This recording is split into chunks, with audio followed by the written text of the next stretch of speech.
bansa.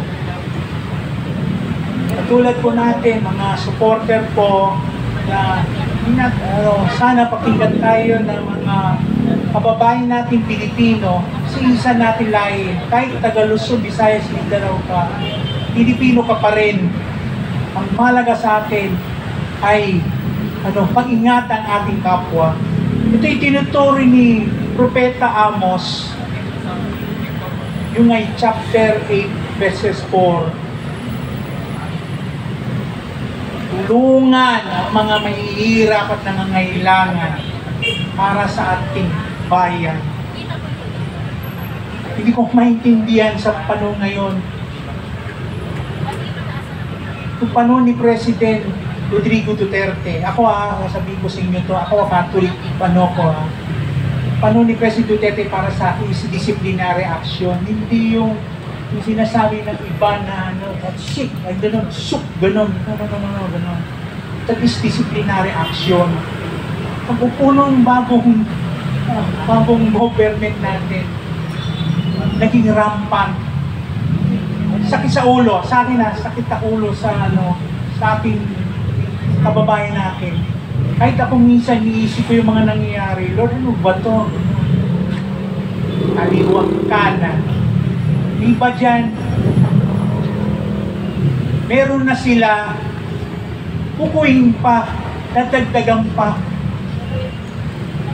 Ano yung ibang tao, nangangailangan ng tao, kailangan ng salapi, gamot, hanap buhay.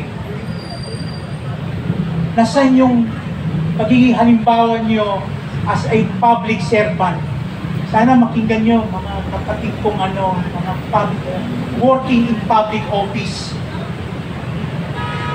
Basahin nyo Amos chapter 8 verses 4. Ayoko basahin kay St. Luke mas masikip to. Ito, tatanggusin sa inyo sa dibdib ninyo. Kung ako ay isang public servant, kahit na hindi ako nanalo ko, ituloy mo pa rin paglilingkod sa ating taong bayan. Kahit sa ibang probinsya ka, kahit sa ibang bansa.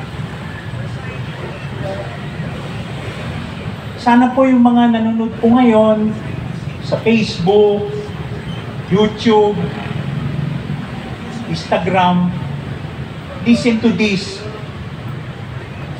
Kung meron ka, ibigay mo. Hindi yung sasarili, isasarili mo. Pukuin mo pa, dahil di sa inyo. Isaulin ninyo, dahil di sa inyo.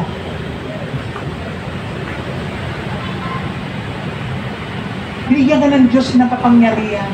Ang problema lang, abusado kayo Kaliwa ka na, narinig ko balita. Ako sa sarili ko, kailangan ba akong manakit ng tao? Gaganon, pabarilin mo yan. Alam to, bisya. Mga nagdadrive ng ng motor, tricycle driver, kaya mo ba suntukin yung bata Muslim?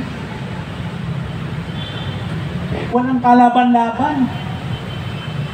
Isa pa, binatukan yung bata sa di ko alam, sa probinsya, nasaktan yung bata. Aray ko, nasaktan ako, gano'n. Tama ba yun?